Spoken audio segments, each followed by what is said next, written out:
Hi people, it's me, Anja. My pronouns are she and her, and welcome back to my channel for my October TBR.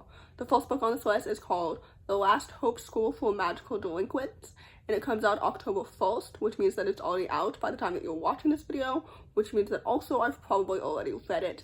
But anyway, this story is a middle-grade fantasy following a young main character with unparalleled powers who must save her new school with this misfit group of people, and I'm so excited to read this book because, first of all, based on the author's reputation, she has previously written the Crown of Feathers YA fantasy trilogy, which I absolutely loved when I read it in high school, so I'm so excited to see her venture out into middle grade fantasy. We all know that I love reading middle grade books, especially in the fantasy genre. Second of all, I love academic settings. I love a misfit group of people. I love found family, and I'm so excited to read this book. It looks like it's going to be absolutely so awesome and so fantastic. So anyway, with that said, I'm so excited to read this book. And like I said, it comes out October 1st, so keep your eyes peeled. The next book on this list also comes out October 1st, and it's called Jasmine is Haunted. This story is a middle-grade urban fantasy following a young queer main character who's being haunted and nobody quite believes her. Not just yet. I'm so excited to read this book because I read the author's last middle grade book in 2021, I believe, or maybe 2022. Anyway, The Insiders was such a good book. I'm so excited to see more from this author. I know I just previously read In the Light from them, which was absolutely so good as well, but I'm trying not to think about that book when I read this book, just because In the Light was YA and thriller and contemporary and a little bit different than like middle grade urban fantasy, you know what I mean? So I'm trying to base my expectations of this book off of The Insiders instead, if that makes any sense. But anyway, I'm so excited to read this book. I love reading middle grade in general. We all know that. I love reading queer stories about queer youth.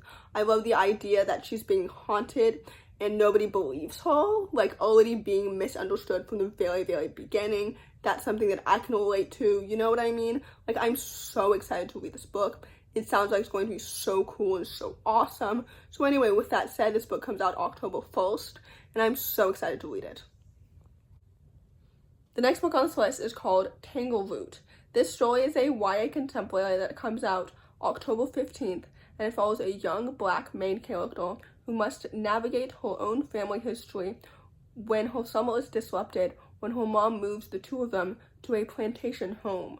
I'm so excited to read this book because, first of all, the concept kind of reminds me of We Deserve Monuments or something kindred, and I love reading stories that talk about history and like the consequences of history and like the consequences of racism, especially since I'm also black myself, and like how it lingers later on in modern day as well, if that makes any sense, and the ways in which it's still like very ingrained in modern day society, because like the consequences of history and how people try to dismiss it by saying that like, oh, it happened so long ago, it's no longer relevant today, is so stupid, and that's so baloney, because like it still lingers on today, every day in modern day.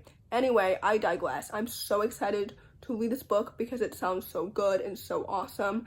I think that history is not something that should be glossed over or dismissed or like swept under the rug or anything like that.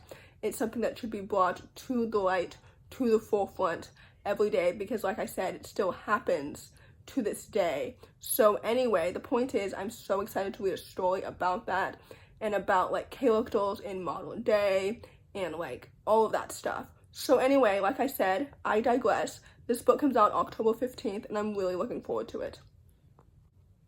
The next book on this list is called Tale of the Flying Forest. This story also comes out October 15th, and basically it's a middle-grade urban fantasy that's a Jewish Narnia. Again, that's a very vague synopsis, but again, that's all I need to know, because based on the author's reputation, I've read so many previous magical realism fantasy stories by them before that naturally I'm so excited to read this book. Like, I'm so excited to read more like Jewish fantasies or like fantasies that deal with Jewish mythology or Jewish lore. So many of like the fantasy books I read are rooted in like secular lore, you know what I mean? And I think it's so interesting to weave in the religious side of things You know what I mean? I don't know if that makes any sense at all, but basically I'm so excited to learn more lore from a religion that I don't practice myself, or that from a side that I don't know a lot about, because I love learning about different cultures and different lore and different like mythology and stuff like that.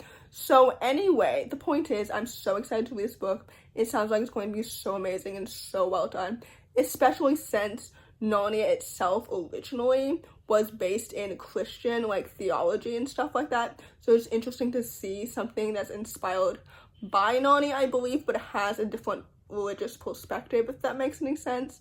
I'm not sure completely if that was the author's intention, because obviously I haven't read the book yet. But anyway, based on the author's reputation, basically I'm so excited to read this book.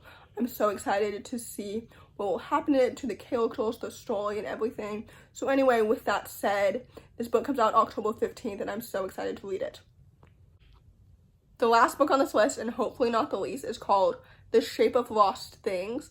This story comes out October 22nd, and it's a middle-aged contemporary following a young black main character who's reuniting with her brother after 4 years of not seeing him, which I think is such an interesting concept, because first of all, I love estranged relationships, especially within siblings, and it's so interesting to see a person after not seeing them for such a long time, because you think that they're going to be the same person that they once were, but they're not, and you're not either, which I think is so fascinating. And I just love reading about character dynamics because they're messy and they're complex, and they make the characters seem more like real people and less like cookie cutter fictional characters, if that makes any sense. And I also just love sibling dynamics in general, and family dynamics and character dynamics.